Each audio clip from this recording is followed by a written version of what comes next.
que nos enfants soient heureux. Vous savez, cette philosophie est moderne. Car autrefois, ce n'est pas ainsi.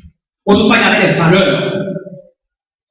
Il y avait des valeurs de noblesse, des valeurs de sacrifice. Et nous n'avons qu'à nous rappeler du naufrage du Titanic. Lors du naufrage du Titanic, on disait, les femmes et les enfants d'abord. J'en doute fort, si ce matin, Titanic devait couler, si ce serait la même philosophie. J'en doute fort. Alors maintenant, c'est moi, c'est ma famille. Et en anglais, on dit me, myself and I. C'est comme ça. Beaucoup de pères chrétiens, beaucoup de parents chrétiens se laissent mener par cette philosophie. Le bonheur des enfants. Je n'ai rien contre le bonheur des enfants. Je n'ai rien. Mais vous dites, moi aussi, je cherche le bonheur des enfants, de mes enfants, tout le monde. Mais sachez que nos pensées ne sont pas les pensées de Dieu. Si pour nous le bonheur c'est la chose la plus importante, pour Dieu, ce n'est pas la chose la plus importante. L'important pour Dieu, c'est de chercher à le glorifier. Et donc, la chose la plus importante pour nous, c'est de porter nos enfants à glorifier Dieu toujours. Les enfants peuvent être heureux. Les enfants seront heureux. Nous pouvons encourager nos enfants à être heureux, mais à l'être en recherchant la volonté de Dieu, tout en glorifiant Dieu. Tout le monde cherche aussi le succès de leurs enfants. Lorsque l'enfant apporte le carnet avec 7, nous disons, donnez-moi 8. Lorsqu'il apporte 8, nous disons, donnez-moi 9. C'est normal. C'est bien beau. Mais en tant que parents, en tant que père de famille chrétien, nous devons montrer aux enfants la voie à suivre pour obtenir ce succès. Car tout succès en dehors du Seigneur n'est tout échec. Le livre de Josué, chapitre 1, verset 8, nous dit que ce livre de la loi ne s'éloigne pas de ta bouche, médite-le jour et nuit pour agir fidèlement selon tout ce qui est écrit. Ah, c'est alors que tu auras du succès dans tes entreprises, c'est alors que tu réussiras. Donc la parole de Dieu nous dit que nos enfants auront du succès quand ils rumineront la parole de Dieu. Ce matin, cher papa, que l'on fait chez vous, que l'on vous fait chez vous ou pas, que vous soyez considérés ou pas, vous n'avez pas à vous plaindre. Vous devez savoir que c'est une bénédiction d'être père de famille. Et comme toute bénédiction est accompagnée de responsabilités, vous avez tout devoir de répondre à vos responsabilités et de l'être fiers. Si ce matin on n'a pas été le papa en or qu'on aurait dû être, est-ce fini pour autant? Non, ce n'est pas fini. Nous allons nous donner une nouvelle chance. Et je demande à chaque épouse ce matin, à chaque enfant ce matin, de donner une nouvelle chance au papa. Nous avons affaire à un Dieu qui relève, à un Dieu qui prend toujours la chance de faire toutes choses nouvelles, et un Dieu qui donne toujours une nouvelle chance. Alors, cher papa, comme moi, prenons la décision ce matin de recommencer avec nos enfants, de recommencer avec notre femme. Et vous enfants qui m'écoutez, sachez que votre père est votre père. Vous lui devez respect, obéissance, amour, soumission jusqu'à votre mort. Car le Seigneur a mis à vos côtés votre père et votre mère pour que vous profitiez de leurs expériences. Retenez ceci, chers enfants. Un enfant, même lorsqu'il ne reste pas toujours un enfant, reste toujours l'enfant de ses parents. À l'occasion de cette période de fête des pères, à l'occasion de notre journée de famille, je veux une nouvelle fois demander à chaque papa de reconsidérer leur façon de se comporter dans la maison. Agissez tel qu'à la fin de vos jours, on dise au moins que vous avez été un père enseignant, un père protecteur, un père qui avait poussé ses enfants à chercher à faire la volonté du Seigneur. Mais je veux chaque papa ce matin, c'est que vous soyez les pères dont vos enfants sont fiers et dont votre épouse heureuse.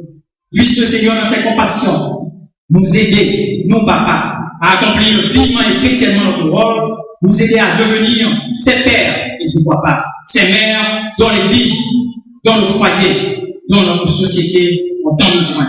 Il en soit ainsi pour chacun de nous.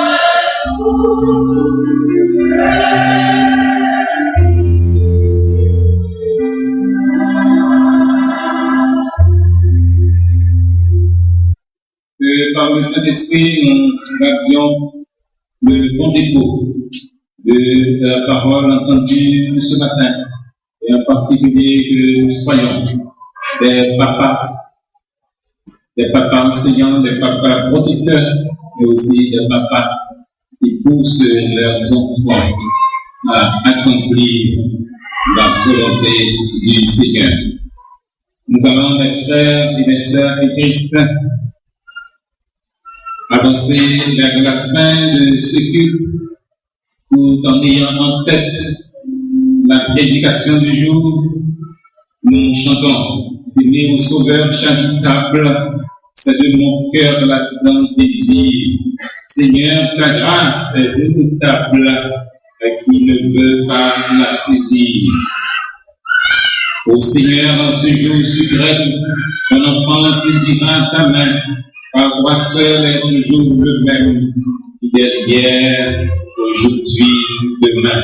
Alors que les membres de Sarah Hippolyte s'avancent pour recueillir cette deuxième offrande qui nous donne, qui nous donnera les moyens nécessaires pour le transport collectif de l'Église. N'oubliez pas l'opération des Yadoken et honnête de tout genre et s'il vous plaît, vos pièces de 20 centimes d'une goutte.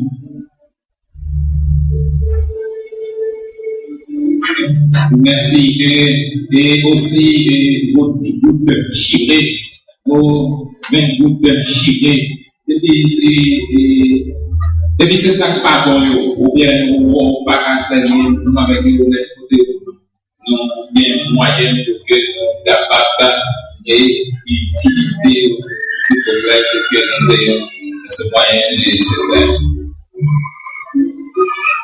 95 chants d'espérance et chants français correspondant au 75 sur les ailes de la foi et cantique populaire de numéro 212.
Gracias.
Merci.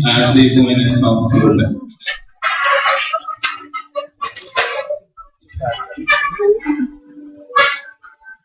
Vous pouvez faire un demi-cercle ici. Ok. Ça va. Et chers parents, laissez-nous vous donner la lecture biblique pour cette belle circonstance. Et ces commandements que Dieu te donne aujourd'hui seront dans ton cœur. Tu les inculqueras à tes enfants et tu en parleras quand tu seras dans ta maison, quand tu iras en voyage, quand tu te coucheras et quand tu te lèveras. Dans le cours de l'année, Anne devint enceinte et elle enfanta un fils qu'elle nomma Samuel. Car